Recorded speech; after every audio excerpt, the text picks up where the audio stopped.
Hello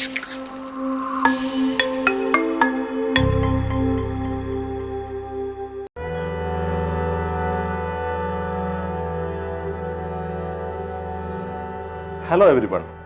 Today we have an eminent social activist and human rights campaigner, Shabnam Hashmi, to share her experience and views. She is the sister of Sangh Hashmi, the playwright and director, the best known for his works with theatre in India. She is now focusing on her work on issues of women's participation in politics, gender justice, democracy and secularism. Here today, she talks about the importance of 2024 general elections and the contemporary Indian politics. Welcome, ma'am. Thank you. Let's begin with your activism. So you started working with adult literacy campaign in 1981. Later, Yes. you formed Act Now for Harmony and Democracy, annihilate, as a response to what we witnessed in Gujarat in 2002. Yes. And now you're more focusing on combating fundamental and divisive forces in India, and you're completely devoted your time for bringing harmony and feeling of secularism in India. Could you please tell us about what led you to work on this area of social activism? You want the whole history? You can tell me briefly. Well, I think it was frankly an accident. I was studying abroad in Soviet Union, and I was in Delhi on vacation when a friend of mine asked me to work in a basti in Delhi and teaching girls. One of my first students was 16 years when I met her. She was married at 12, divorced at 14 with 2 children. By the time she was 15, she had 2 children and then she was divorced. So 2 months went by, without even knowing that what had happened. And I was young, and that is the age when you have your idealism in you. Right. And I felt very strongly that I cannot just desert these girls, there were many other students also, and go back. So I never went back. I ended up spending 7 years in that basti and educating about 400 girls who had never been to school or who had dropped out after 5th or 6th. That is how I became an activist, frankly. So after that, I was working there till about 1989, and on 1st January, as everyone knows, Safdar, my brother, was attacked and he died the next day. So in his memory, Safdar Hashmi Memorial was formed. For the next 15 years, I ran Sehmat, the Safdar Hashmi Memorial Trust. Then 2002, I went to Gujarat. I worked for 1 year in Gujarat, doing relief work, documenting what had happened and documenting the stories of the gang rape survivors. So the kind of hatred that I witnessed in Gujarat, and also the way women bodies were used as a battleground and the kind of atrocities which had happened, that had totally shaken me. By then I was, a strong activist, but it had totally shaken me. And I decided that, I didn't want to only sit in Delhi or Bombay and work only with artists and intellectuals. Right. That work was very important and continues to be important. But I wanted to work on the grassroots. So in 2003, along with Professor K.N. Panikkar and Harsh Mandar, 3 of us formed ANHAD, Act Now for Harmony and Democracy, which is now 20 years old. So ANHAD has basically focused on questions of democracy, secularism, freedom of expression, gender and communal harmony, and that is what I continue to do till now. It's a very vast kind of work that we have done. But right now we are focusing on bringing different communities together. Recently, last August, you started Mere Ghar Aake To Dekho campaign against hatred, aimed at bringing people together. Could you please talk about what was the reason to begin such a campaign in our country? See, the basic reason was that the kind of hatred that, one hatred I saw in Gujarat, and it was very clear to us, at least who worked in Gujarat for more than 10 years, that if Modi becomes the Prime Minister, then the hatred which we had seen in Gujarat would spread across India. And that is what happened after 2014. So I was in June this year, frankly, I was thinking about, why we are not succeeding at all. And then I started looking at the kind of work that we are doing. We means the civil society at large. And then I realized that all we do is conventions and conferences and workshops, which are all in public spaces. And when you meet in public spaces, that is a very short period, 1 hour, 2 hours. Right. You come, you listen to a few speakers, you go back. It's a formal function. It's a formal function, and the preconceived notions or stereotypes about each other do not get demolished there. So then we started thinking, why don't we try and start sending people to each other's homes like we used to meet earlier. I mean, in India there is a tradition of different communities surviving together, living together. It's so many. There are more than 4,000 communities in this country. Yeah, long history of coexistence. Long history of coexistence and love and diversity and sharing. So we started talking to friends across India, our activist friends, and we shared the idea that we are thinking of asking people to go to families which are not of their religion, caste, region, class or sexual orientation. And a lot of people liked the idea. So it was, we decided to launch it on 15th August, and it was all done on telephone and Zoom meetings. And finally on 15th August, we were able to send 50,000 people across to each other's homes and to families who had never met or never known each other.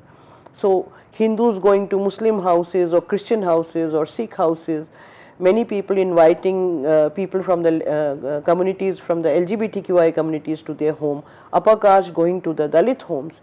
And that was a very interesting experiment that happened.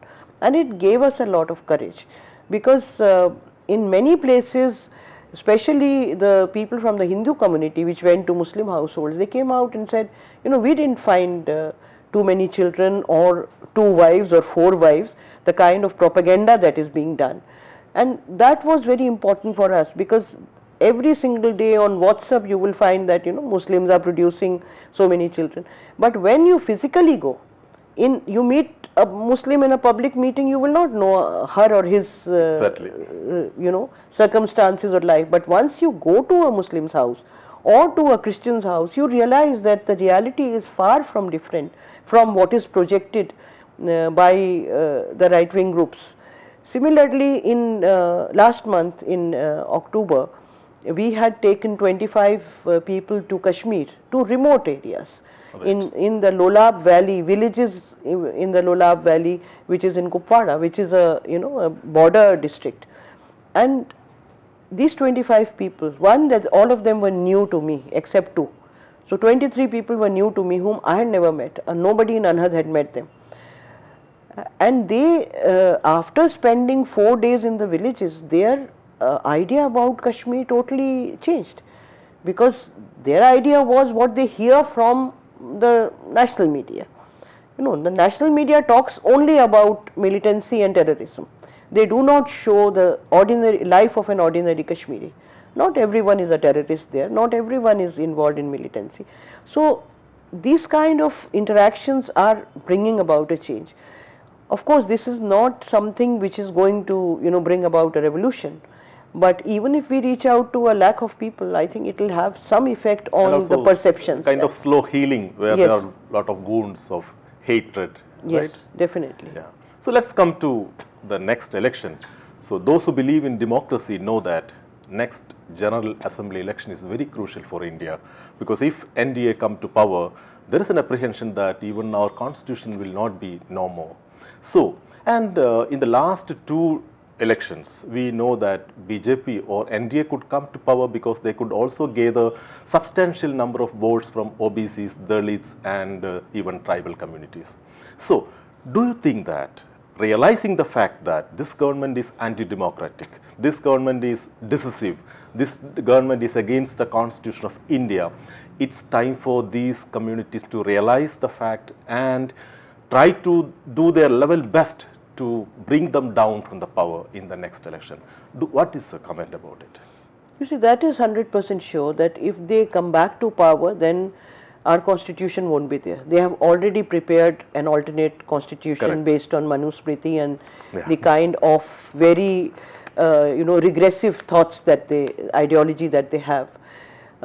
As you are saying, it is extremely important to defeat them in 2024.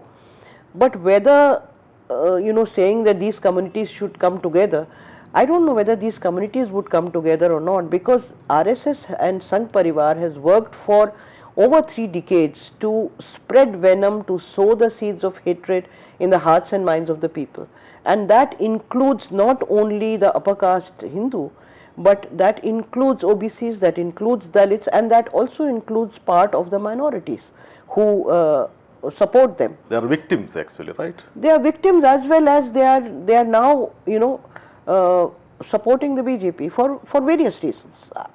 Some of them could be afraid, some of them could be just there are many people who are just climbers. They want to remain with whoever is in power. What is very important to understand that despite whatever is happening in the country, demolition of all our democratic institutions, there is 30 to 35% vote which BJP has, not more than that.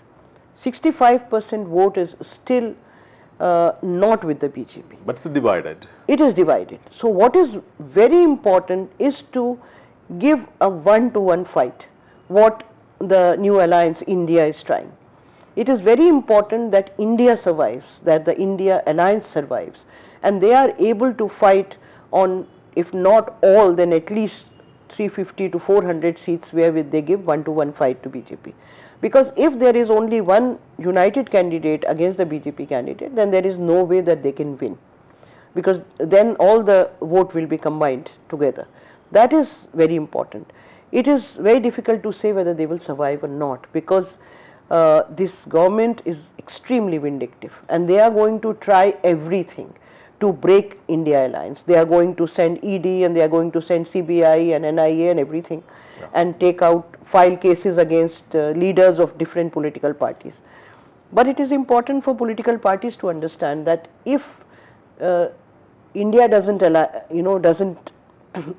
remain as an alliance, and if they don't fight 1-to-1, if BJP comes back to power, then all other political parties would be reduced to rubble over a period of time. Already things have gone out of control, because with electoral bonds, the kind of money which BJP has, there is no match with other political parties. So it is very important, and at the same time it is important for all those citizens who understand the gravity of the situation to resist what is happening, to resist at panchayat level, at block level, at village level, every single place where they exist. There is a need to talk to other people, because not everyone is swayed away by the what they are trying to show as developed India or whatever, like Shining India was there in 2004. There is a need to reach out to ordinary people. Do you think that these ordinary people, they are now these days, they are realizing the fact that this government is not doing anything for them, or they are just making offers without doing anything in reality? Don't you think so? No, large section of people realize that. Even people who had voted for Modi in 2014 and 19, a large number of them also realize that they have not delivered anything. They have only polarized people on the basis of religion. They have only promoted violence and hatred in the society. Large number of people realize that. Also the fact that economy has gone down the drain. After demonetization, economy has not been able to regain where it was at that moment. So people do realize that. People do realize what this government did during COVID, and how lakhs of workers during the lockdown had to face difficulties. But again the question is that at the last moment, they are very good at polarizing people. They would bring up some issue or another where people get polarized. Yes. Right now they are using, unfortunately they are using Palestine and Israel, and they are talking about as if every Muslim supports Hamas. It has taken as an opportunity to demonize Muslims, it is, and what is also very unfortunate, that India, who has over decades stood with the people of Palestine, right. is now not supporting Palestine. Yeah. Every day children are being killed. Out of 10,000, more than 60% are children and women who are being killed. But we are just blind to, as a country, we are not seeing what is happening in Palestine. Also, India has its ever largest adolescent and youth population. Yes. They are another section who was deceived in actual sense, because this population thought that Modi government will bring development, there will be a corruption-free government, and also there will be lots of job opportunities, which was totally disproved within 10 years. So do you think that it's important for the youth to realize that this government is not going to do any development, but they are trying to build a nation based on Hindu ideology? So isn't it high time for them to respond and register their dissent in the next coming election?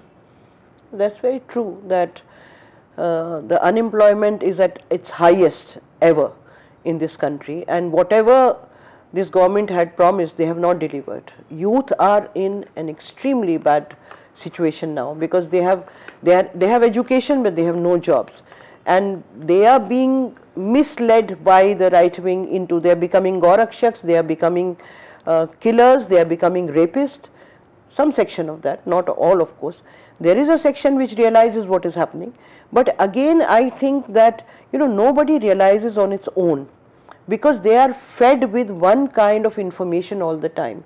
It is very important for political parties and for creative people of this country, for artists, intellectuals, for Bollywood celebrities, for many others, and for civil society to reach out to young people, and reach out to young people in their language. You see, where we have failed, where especially political parties and a large section of civil society fails, that they think that they can keep on using old methods. Young people of today's India are not interested in listening to lectures. They are not interested in reading 4-page leaflets. They are not interested in taking out processions. Do you think that's where the major political organization like Congress fails to reach out to young people? Yes, I think not only Congress, all. I mean, Congress in fact is the only party which I think tried something in the way of the Bharat Jodo Yatra, and it got a very good response from young people. I think there is a need to think of creative ways through culture, through songs, through theatre, and through films.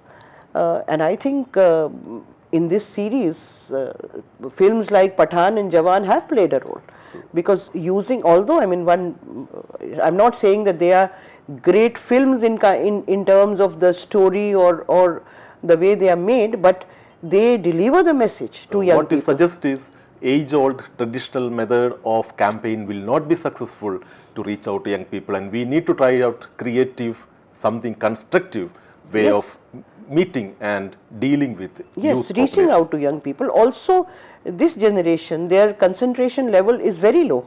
It is not that they can sit and listen for half an hour or 40 minutes a lecture. We should use, I mean, creative people should make reels, which is 30 seconds. You need to convey your message in 30 seconds, in 1 minute, in the form of reels and stories on use Instagram, use Twitter, and also when, physically reach out to people. I would like to mention one creative program which we had done in 2004. Okay. At that time, Vajpayee government was there, and we as Anhad decided to campaign against communal forces. We don't campaign saying that defeat BJP or vote for this or that, but we say defeat communal forces. So I travelled across India with 21 young people.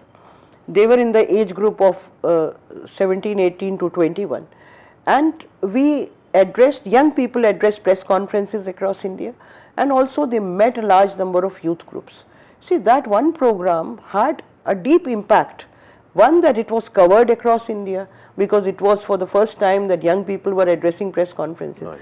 Secondly, they came at very short notice because there was thrill in it. There was the thrill of having a journey, seeing new places, talking to so many new people, meeting all kinds of people. So all these people who came for that journey, they were excited about it. The same people, if we would have said, let's sit in Delhi on Jantar Mantar and do a dharna for 10 days, Yeah. they won't be interested. It's an important point that you're making, that all the political organizations must realize they should adopt some kind of imaginative way of dealing with youth population especially. Now let's talk about civil society organizations. Recently in Karnataka, Eddalu Kannada movement, which had a very crucial role in defeating BJP in Karnataka in the state assembly election. Now we know that you also mentioned civil society organizations also to take up their role, but the fact remains that most of the organizations, even individuals who are against Hindutva or who are against BJP, do not come out and work publicly, or they don't want to be political. So don't you think that this is the time for them to come out and work beyond their comfort zone and do something in this election? What's your comment on that? You see, there are two things. One is that yes, there are some people who are afraid, who do not come out. But then the reality is that there is a large section of organizations who have done huge amount of work, not asking anybody to vote for this or that, but who have confronted these forces for years. I will talk about Anhat. Let me not talk about other organizations. We have done huge campaigns across India fighting against the communal forces. We have done in 2007, we did a campaign where we reached to 600 villages in Gujarat, safeguarding the constitution campaign. At that time, people used to ask me, why are you doing this campaign, safeguard the constitution? Because I could see the attack on constitution. Today, Anhad cannot do. We have the capacity to do huge campaigns, but we have no resources. As soon as the Modi government came, it has cancelled licenses for over 25,000 organizations. It has blocked even the Indian donors by sending income tax notices to so many of them. So if the organizations are financially strangulated, how do you work? The campaigns which we are doing now, they are campaigns what you were asking me, Mere Ghar Aake To Dekho. We are doing it because it doesn't require any funds. But we are capable of doing simultaneous campaigns across India. We have the capacity to do that, but there are no resources. So it is not that people don't want to come out. I know so many organizations who, have campaigned in Gujarat, in Madhya Pradesh, in Rajasthan, voluntary organizations or even individuals. But today they don't have resources. And the other point which you are saying is also correct, that there are a lot of people who used to be very vocal earlier. They have become very quiet because everyone is afraid. If you speak out against this government, then there would be a FIR on you, then they will send ED or CBI or NIA, something or the else, or you will be in jail. They'll be behind bars. Yes, you could be behind bars, you could be killed. Yeah. There are so many RTI activists, there are so many journalists who have been killed or who are behind bars. So the whole atmosphere of fear and intimidation is there in the air, and a lot of people are unable to deal with it. What describes the present Indian situation? So we have not seen so much of hatred, divisive politics, and continuous communal riots, mob lynching, hatred. So do you think that the history of independent India should be divided, India before Modi regime and India after? I really don't know. Maybe it should be divided, India before 2002 and India after 2002. Because what we are witnessing today across India, every single thing was experimented in Gujarat. Whether it is the cow vigilantes who are killing people in the name of cows, whether it is Adani who is usurping the lands of farmers, and the kind of crony capitalism that we are seeing, every single thing we have witnessed in Gujarat. In 2012, Anhad had released what we call Kacha Chitta about how lands were given away to Adani for something which cost 2,000 rupees per square feet was given to him for 20 rupees or 25 rupees. I mean, all that material is still available. So, and how hatred was spread, how women's bodies were used to spread hatred, how gang rapes were done very systematically across Gujarat. So whatever we are witnessing, how there were attacks on Dalits, whatever we are witnessing across India, everything we have witnessed, the fact that I still remember, you would make a point to a district magistrate and say that there is a Supreme Court order. He would say, you go to Supreme Court. Supreme Court doesn't work here. So all this undermining of judiciary, everything was done in Gujarat and experimented to the last detail. It is only being now exported over the last 10 years from Gujarat to across India. So I think India, had the seeds of this hatred very well worked out. Germinated in Gujarat. Germinated in 2002. So the Sangh Parivar's experimental hub that you described, Gujarat, the same Gujarat is known for its development. So you see the contradiction. Even Kerala, there are people who believe that Gujarat model is the model that we also should follow. No, there is no contradiction. It was the PR machinery at that time, it is the PR machinery now. Because when the PR machinery was telling whole of India that Gujarat is vibrant and Gujarat is developed, there were over 5,000 farmers who had committed suicide. There were over 15 lakh applications which were pending for electricity connections when Modi was claiming that every single village has electricity. There was the education was in an extremely bad shape. Everything. There were workers who didn't have jobs, who were not given salaries for years. So whatever was being projected, and the number of MOUs which were signed during the vibrant Gujarat summits, not even 33% of them was translated on the ground. You see what happens, Modi is a very successful event manager. He would do a vibrant Gujarat summit and media would be shown that so many crores of rupees have been signed in MOUs. But then the same media is not going to look after 5 years that how many of those MOUs were actually implemented on the ground.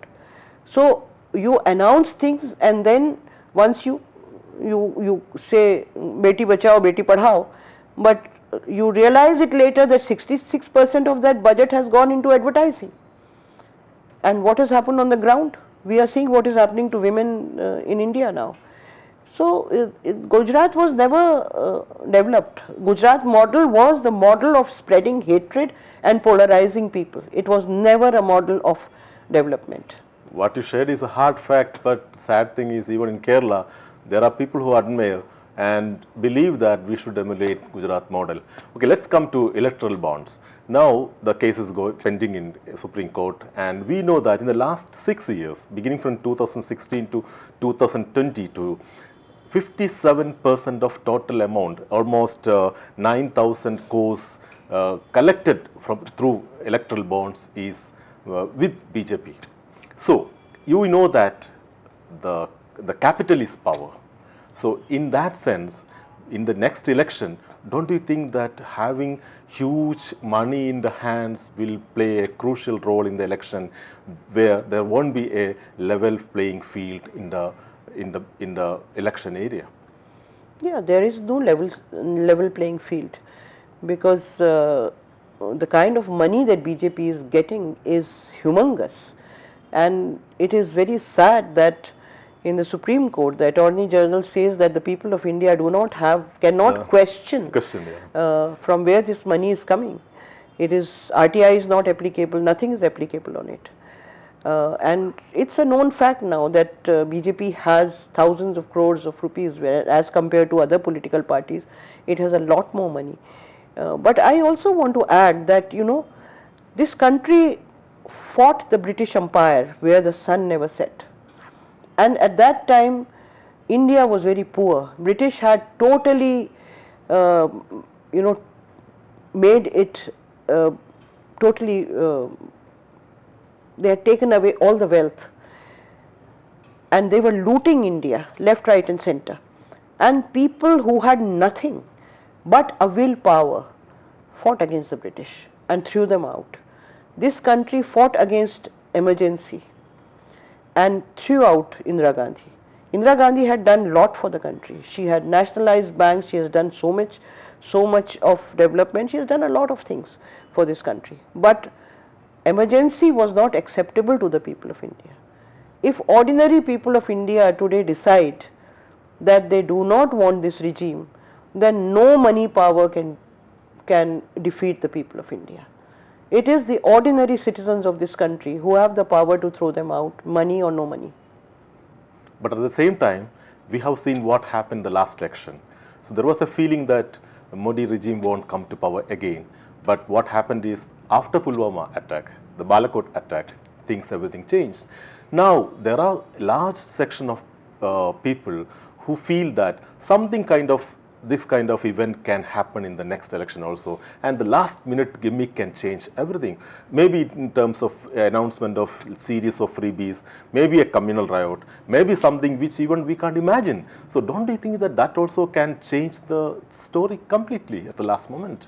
It can change, and they are masters at it. Exactly. They are masters at creating reasons for polarizing people, and then they have the whole machinery, their television channels and WhatsApp university and people on the ground. So they can get the Ram Mandir attack, for example. There is a high probability that before the elections they can do that, or they can do any such thing which can help polarize.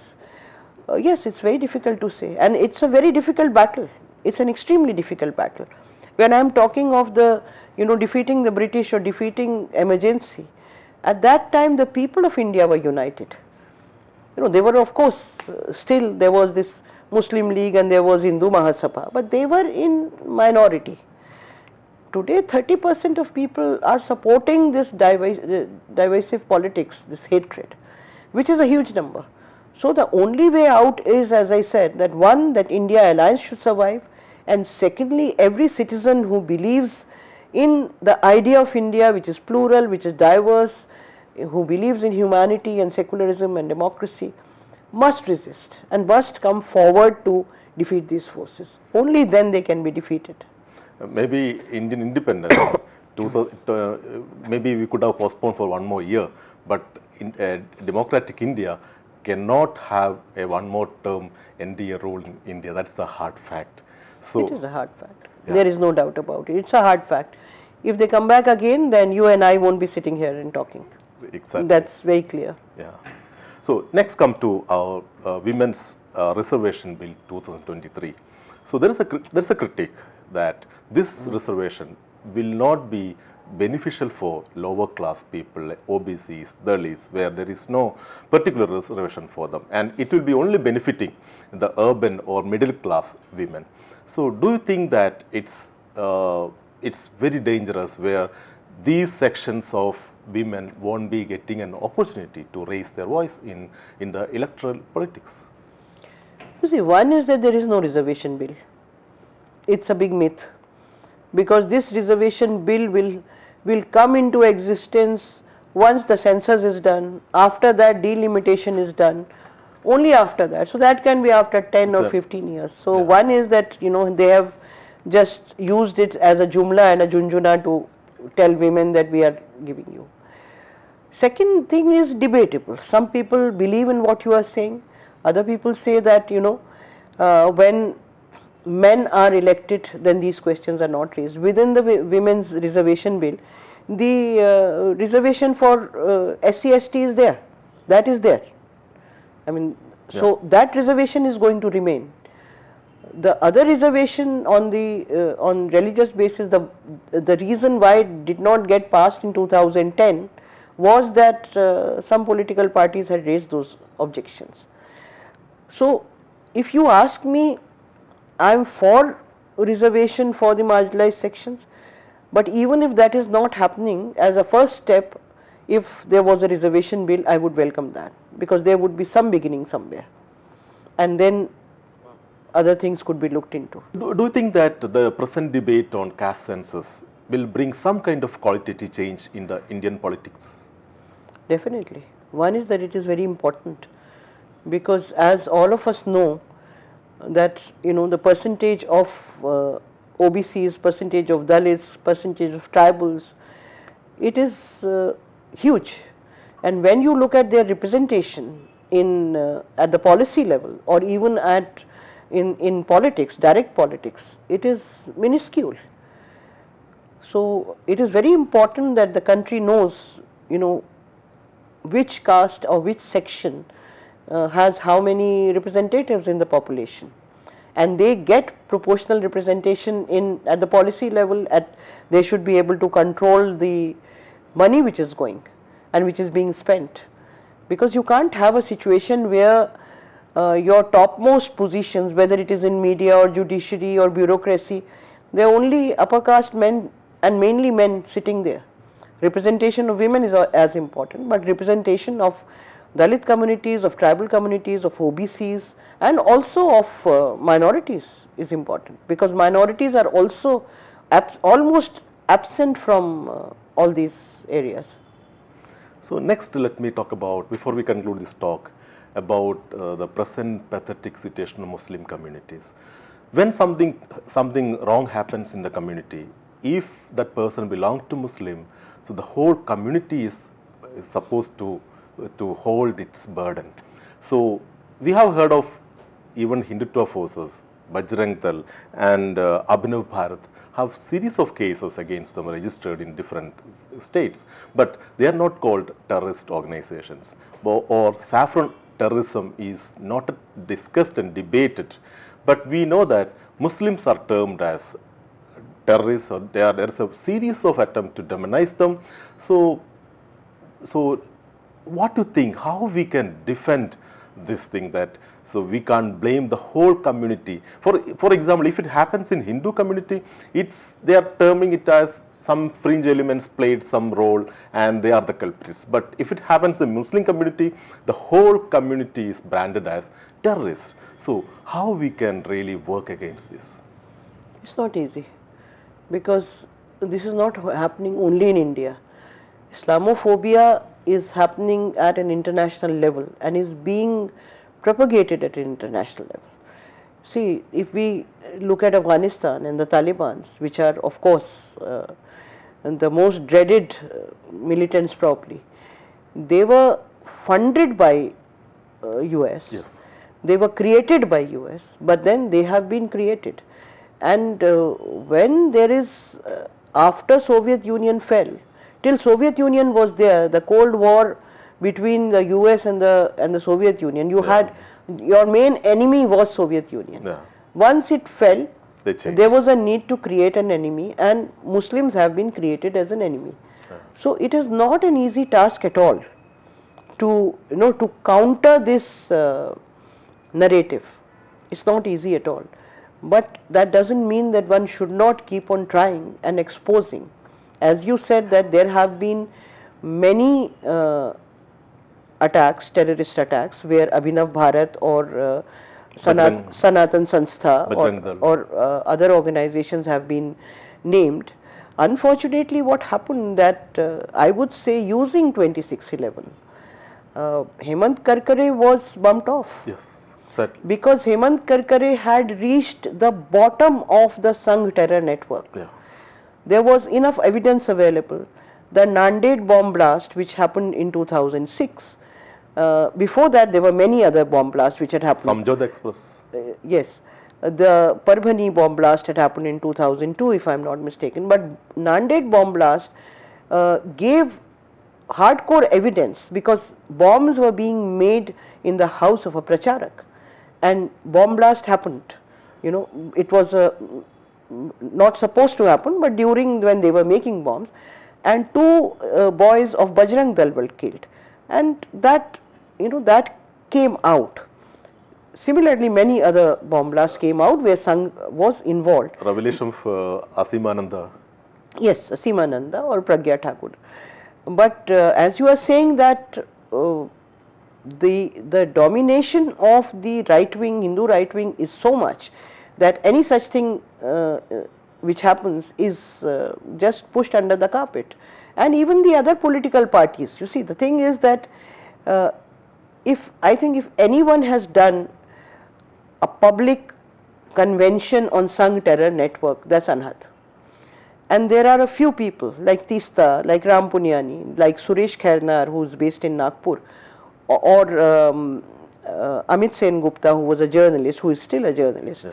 Or there is a magazine, Hard News, who have in that time they did a lot of investigation into the Sangh terror. This is before 26/11, and a lot of information was provided to various agencies to look at the information which was available at that time.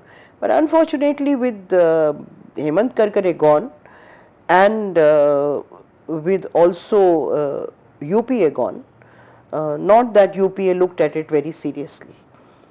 I mean, I have personally followed it up with many people in the UPA. I wouldn't like to name them, but UPA also did not follow it The seriously. best example is Justice Loya's case. Yeah, Judge Loya's case is there. So, Sangh terror network, whether it will be exposed, not exposed, when it will be done, no one knows. And it is not easy to do that now, because I fear that most of the papers would have vanished. I mean, I don't have any proof that that happened, but I am assuming that with Hemant Karkare gone, probably those files would have gone missing too. There is a chance of that happening. Before we end this conversation, so we know that 2024 election is very crucial for India. So what would you like to tell the people who believe in democracy, in secularism, in Indian constitution, to work and contribute to do something else in the context of next assembly election, general election? Well, I would say that wherever you are, whichever constituency, look at the candidate which can defeat the BJP candidate. Also try, get people together in your constituency.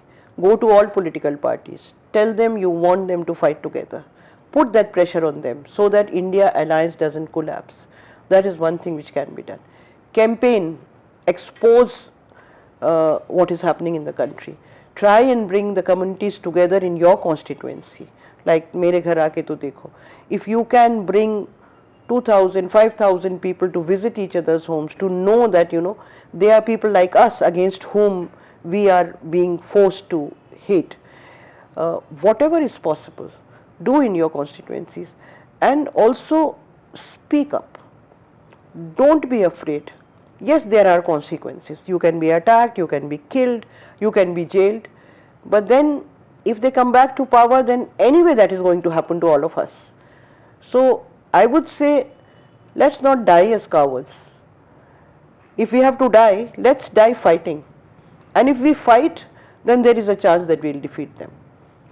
If we don't defeat them, then anyway they will put most of us behind bars. But let's fight till the end. And it is possible to defeat them, like we defeated the British, like we defeated Mrs. Gandhi after emergency.